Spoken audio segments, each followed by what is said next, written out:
Supreme court का तारीखी फैसला। पीटीआई का आज यौमे तशक्कुर मनाने का ऐलान। रात 9 बजे लिबर्टी चौक लाहौर पर कारकुनान जमा होंगे। इमरान खान ने मुशावरती इजलास बुला लिया, फैसले को खुशाइंद करार दिया। वीडियो लिंक पर खिताब में कहा कि हमारी जिम्मेदारी है सुप्रीम कोर्ट के साथ खड़े हों। सुप्रीम कोर्ट के फैसले की कौम हिफाजत करती है। हुकूमत सुप्रीम कोर्ट का फैसला नहीं मान रही। तकसीम के पीछे शरीफ खानदान का ही हाथ है। सुप्रीम कोर्ट के फैसले के बाद इलेक्शन कमीशन ने मुशावरती इजलास तलब कर लिया।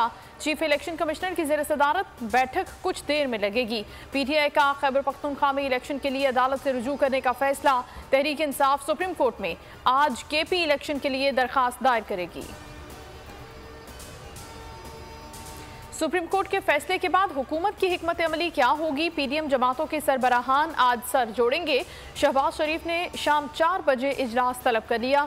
सुप्रीम कोर्ट के फैसले के बाद की सूरत हाल पर मुशावरत होगी। पार्लियामेंट में हुकूमती मौक़िफ़ को भरपूर उजागर करने पर हिकमत अमली पर गौर किया जाएगा। इमरान खान जीआईटी में शामिल तफ्तीश हों, 13 अप्रैल को दोबारा पेश हों। 3 मुकदमात में जमानतों में तौसी का तहरीरी हुक्म जारी। इमरान खान पर जिल्ले शाह, पुलिस तशद्दुद और जलाओ घेराव के मुकदमात दर्ज हैं। इंसदाद दहशतगर्दी अदालत की एडमिन जज अबहर गुल ने समाअत की। जुडिशल कॉम्प्लेक्स में तोड़फोड़ का केस। आजम स्वाति की 17 अप्रैल तक अबूरी जमानत में तौसी। वकील बाबर अवान कहते हैं ऐसे मुकदमात सियासी बुनियादों पर बनाए जाते हैं।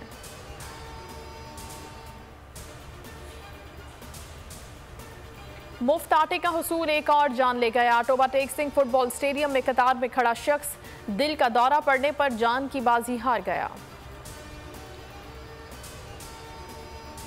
कराची मंगोपीर इज्तिमागाह रोड पर फायरिंग।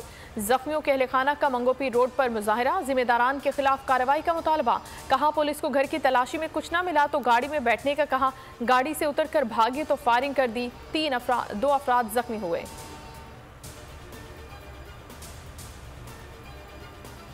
लेडी विलिंगटन अस्पताल में लेडी डॉक्टर नसीम की तबाही मौत। निगरां पंजाब हुकूमत ने यंग डॉक्टर्स की जिद पर घुटने टेक दिए। MS lady Willingdon doctor Sabahat को ओहदे से हटा दिया गया।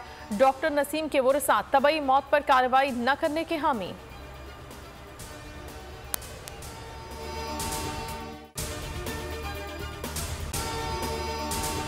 अगर आपको ये वीडियो पसंद आई है तो लाइक पर क्लिक करें।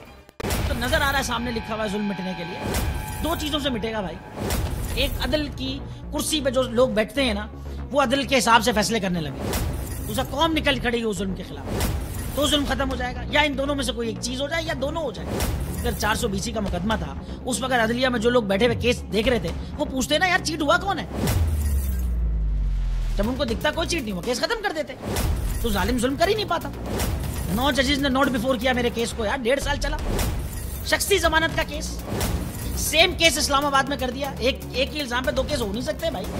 मतलब 60 दिन का वक्त होता है। 102 दिन के बाद मैं जीत गया, केस बरी हो गया। 102 दिन के बाद अपील फाइल की, एक्सेप्ट कर ली। नहीं करते ना एक्सेप्ट, खत्म हो जाता ना जुल्म यार। भरी अदालत में मुझे बरी कर दिया, फिर पता नहीं क्या हुआ 2.5 घंटे बाद का नोट बिफोर। मैं नहीं सुनता ये केस, खड़े रहते अपने फैसले पे, मिट जाता जुल्म। अल्लाह ताला ने बिठाया इन कुर्सियों पे इनको यार, ये अल्लाह ताला की तरफ से फैसले करते हैं।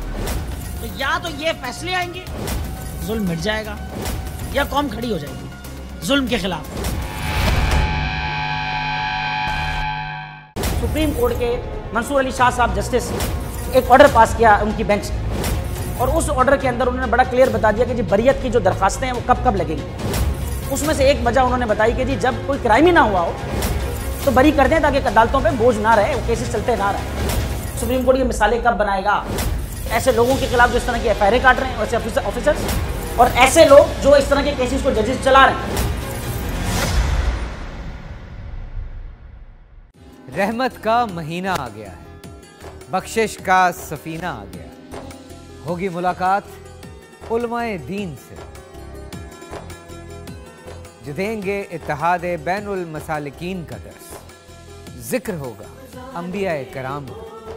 रमज़ान की स्पेशल ट्रांसमिशन रमज़ान में।